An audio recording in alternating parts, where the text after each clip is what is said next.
Hey everybody, welcome back to Magic Orthodoxy. My name's David, and this is a magic review.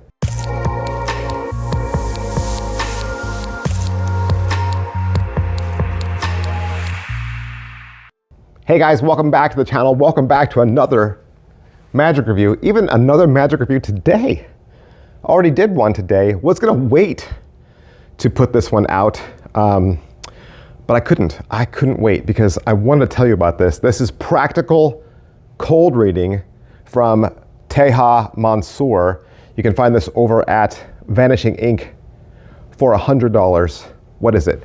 This is your private one-on-one lecture for just that, practical cold reading, okay?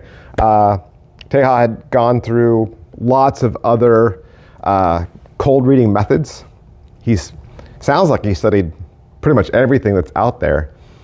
And nothing really worked for him practically in the real world, especially in like a parlor or stage setting where there was no pre-show work. See, that was the thing. He didn't want to do pre-show. And for the most part, he wanted his routines to feel more conversational, less, here's a billet, here's a pencil every single time, right? In fact, he doesn't even really get into billet work in this until the very end. I mean, imagine doing a Q&A in a parlor or stage setting where you don't need to use a paper and pencil and you don't need to do pre-show. Like that's what you're getting here. So, or let's say you're in an interview type setting, or you're out there, you know, in the real world at the grocery store and you don't expect it, and somebody walks up to you and says, I have something in my hand, what is it? Or I wrote something down on this piece of paper, what did I write down? Or somebody comes up to you and says, I have something in this box, what is it? And you're like, like, how do I do this? How do you jump into a cold reading session where you've got no prior information? What's the system that you can put in place? What are the questions you're gonna ask yourself? And then how do you make it look like you're still in charge? You don't want to get to a point where you're saying like, oh, I don't feel good right now. The spirits aren't talking to me, right? Or whatever, right? If this is something you can do, if this is an ability you can do, you should be able to do it all the time, okay? So this is why it's called practical cold reading. He's put together a system that is easy to follow. In fact, he break it down, the entire 3 hours breaks down into 4 categories, okay? So he starts with how to start the reading, how to develop the reading, how to get into all the specific information like names, dates, etc., and then how to get out of the reading. So this is filmed as a parlor lecture where he does all the effects in real time to magicians and friends and laymen. He begins with a cold reading of an audience member that feels very specific, and then he brings up a woman, says he sees a tarot card, does a reading with her, but it's really kind of more about her children. Then he brings up a third person and does a billet routine around an object they drew or wrote down. But instead of making it a straightforward reveal like, oh, you drew a chair, he builds a reading out of it. He then talks about his influences and why these other systems didn't work for him. But he does teach and share some of the tools that have worked with him, and he does give lots of crediting. Now, the nice thing is, if he mentions a tool or a technique, he just pulls a person up from the audience and shows it to you. So rather than wait or you just guess, he demos it right away. He's trying to get away from Barnum statements where people feel like, oh yeah, you said that to everybody. Taha tries to get very clear thoughts and solid, positive yeses and definitive nos. He wants his audience member to be engaged. Then he's gonna go into how you tap into your own intuition. What questions can you ask yourself that might guide your reading? So he's gonna start with a reading on an audience member, but then he tells you about his inner dialogue as he's doing it. And he brings up people and he literally tells you what he sees without them saying anything, how they stand, what they're wearing. So just a little pause here just to say that yes, this is a system. This is a system that you need to ask yourself in your head. So you've memorized this system. There's no paper and pens here, so you literally have these mental lists that you have to go through. And he's gonna show you those mental lists. He's got a little tripod with a paper and pad, and I purposely have not shown you those screenshots because that is his guide. That is some of his teaching, and I don't want to do a reveal on any of that. And also what I think is highly valuable is that by bringing the spectators up out of the audience in real time as he's mentioning an aside, or he says, oh, you know, I want you to learn this thing. It isn't just him talking to the camera the entire time. He brings these people up, and then he fails. He fails in front of you, or he gets it wrong, or he's not close enough. And you can watch him make mistakes. You can watch him misread, and then how he recovers from that, which I think is invaluable.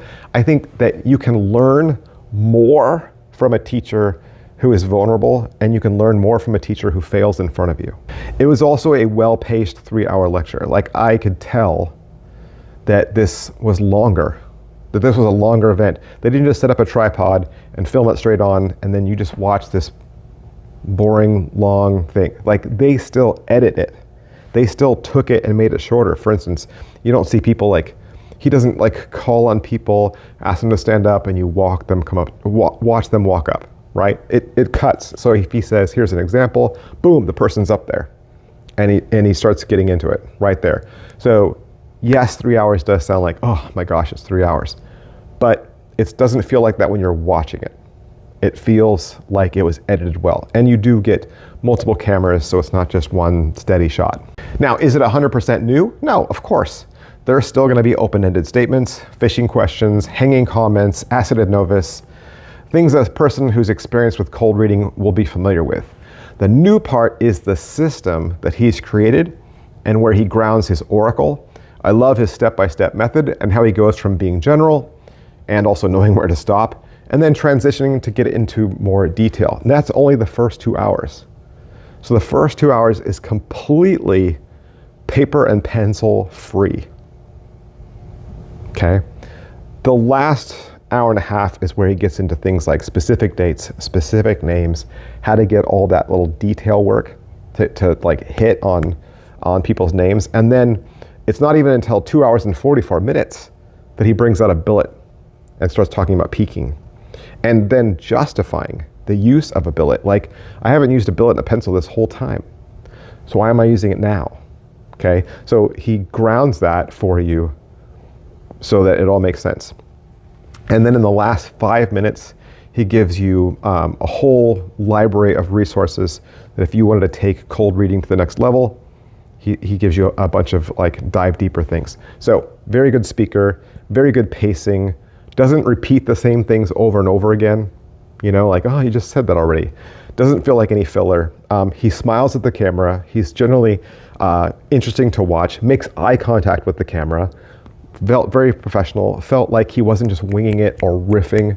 It felt like he had this whole thing planned, right? Whole thing rehearsed. And overall, it was a great lecture. If I were gonna add my own just 2 cents, I probably would have appreciated a PDF. I would have liked a PDF with timestamps, but then also lecture notes, especially his drawings and his charts. I would have liked that on paper just so that I could print it off for myself, just have my own notes. But that's just my own 2 cents, okay? So, Vanishing Ink, that's where you wanna go. Big, huge thanks to everybody down there for allowing me to have this so I could do the review for you. Available now. Thanks, guys. I'll see you next time. Bye. Hey, would you like to learn a magic trick? You would? Did you know I have a second channel? That's right. I have a second channel where I teach beginning level magic tricks. Magic Channel Card Tricks is a place that you can go to learn tricks with ordinary items you can find around the house. Paper clips, rubber bands, pens, and of course, decks of cards. I teach beginning level card tricks, simple card tricks, simple card forces that anybody could learn. I also review magic kits. So if you go buy a magic kit from the store, your local Walmart or Target, or you get a magic kit for Christmas, I'll go over exactly what's inside. And I'll even teach you how to perform with some of those tricks that you get inside those kits. Plus, I'm even gonna give you video instruction to very simple, very inexpensive tricks that you can pick up at your favorite magic store. Sometimes you get those tricks and the instructions are just on a tiny little piece of typewritten paper and you have no idea how to do that trick.